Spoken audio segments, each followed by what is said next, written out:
So first I'm showing you this overhead map as it's got various points of interest that I want you to pay attention to. So the first is in the top right hand corner, which is the Stepping Stones Bridge. You can see that it's stepping stones going over the river. The second is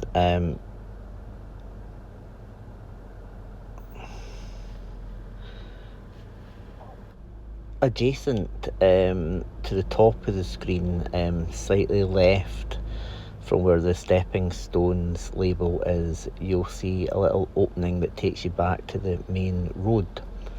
Adjacent to that opening is an L-shaped house. Along from the L-shaped house, you can see a fork in the road. The right hand fork takes you up to some more houses, where the left hand fork takes you across the riverbank. Horizontally, along from where the fork starts, you can see the police standoff position. It's in line with the start of the fork, and you can see the river, the culvert where Raoul moat was hiding, and Raoul moat's position labelled as well. If you can look carefully also, you'll also see the path is named Riverside.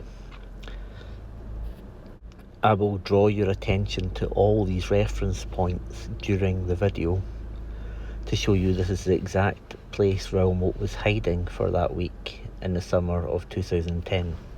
So on to the video. This is me just standing at the police standoff position, doing a 360 degree just to show you the sort of layout and where everything took place in the summer of 2010. So this is me walking down to the culvert where Raoul moat was hiding. You can sort of see the river culvert in the diagram at the start of the video. It's just sort of a rectangular concrete area that you can see in the aerial photograph.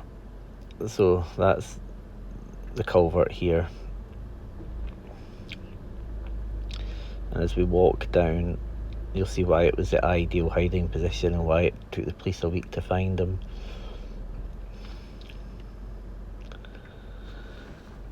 So this is looking down into the culvert now. You can see that it's closed off with a sort of steel door now, but back in the day, back in 2010, that wasn't there. So that was open. Raoul moat went in there, and basically it's a concrete shelter. It's going to protect you from the elements. You can light a fire in there, keep yourself warm. There's lots of berries and fruits on the trees round about that he could use to sustain himself in terms of vitamins. The houses over there had greenhouses where vegetables were grown. At night time, under darkness, he was stealing vegetables to maintain himself. Also, it's right next to the river, so he was a trained fisherman, he was a trained angler, so he could catch himself fish in the evenings, cook himself a meal. This is walking away from the culvert now. There's a fork in the road that I referenced. If you remember from the aerial photograph, the police standoff positions was just adjacent to that, so we're just walking past the police standoff position now. Again, this is just to show you the sort of layout and the geography of the area, what the police would have had to contend with on the day. This driveway that we're passing now is the driveway, the L-shaped house that I pointed out in the aerial photograph. We're now walking past the sign for Riverside, and this is the opening that I pointed out that was at the top of the aerial photograph.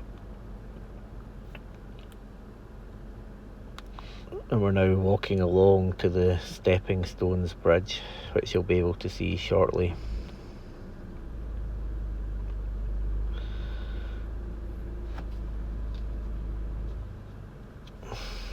There's the Stepping Stones Bridge there. If you want to find this place, it's really easy. You just, Stepping Stones Bridge is like a National Trust thing, I think. So you can put it into Google Maps. So this is walking back from the Stepping Stones Bridge back to the culvert where Raoul moat was hiding. These are the allotments that I'm going to show you that you could see at the top of the aerial photograph at the start. he was using the allotments as a source of food as well while he was hiding there for the week. If you think about the things that grow in an allotment, you can get carbohydrates from the potatoes, you can get all the vitamins you need from the fruit and vegetables that are growing there. There's the opening back onto the main road, just to show you how close it was to the main road. Obviously, and I referenced in the aerial photograph that the road was called Riverside.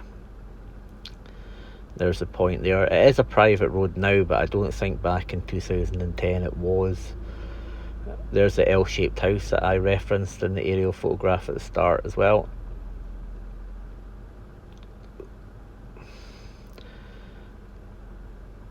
And then we're walking back to the culvert, which you can see with the wooden fence. In the aerial photograph, you don't see the wooden fence. It's just a sort of square rectangle, which is the roof of the culvert. Again, there's the fork at the right that takes you up to the houses that are referenced in the aerial photograph, and the fork to the left that takes you down to the culvert where he hid for a week.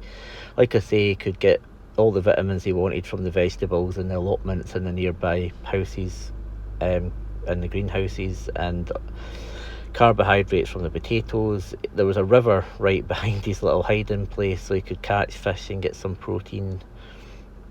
It was actually a very sensible place to hide, because you could also get water. You could boil the water that was there. I'll show you how he did all that in a minute. So again, there's his little hidey hole.